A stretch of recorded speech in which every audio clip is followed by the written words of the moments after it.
প্রাকৃতিক দুর্যোগ সহ সাধারণ মানুষের সহায়তার জন্য মোহনপুর মহকুমার বামুটিয়ার কাছারি টিলার পুলিশ ফাঁড়ি সংলগ্ন তহসিল কাছারি প্রাঙ্গণে হ্যাম রেডিও সেন্টার নামক কেন্দ্রে সমাজদ্রোহীদের আড্ডা ও অসামাজিক কাজকর্মের জন্য বৃহস্পতিবার কেন্দ্রটিকে সিল করে দেওয়া হয় মোহনপুর মহকুমা প্রশাসনের পক্ষ থেকে।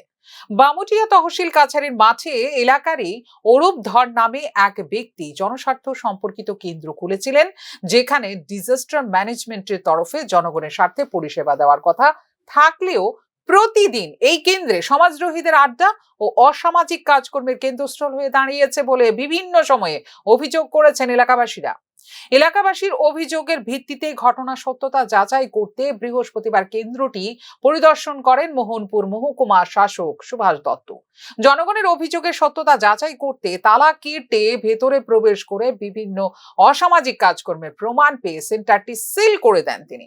বর্তমানে সেন্টারটিকে সিল করা হলেও পরবর্তী সময়ে উপযুক্ত ব্যক্তির হাতে দায়িত্ব দিয়ে পুনরায় চালু করা হবে বলে জানিয়েছেন মোহনপুর মহকুমা শাসক সুভাষ দত্ত।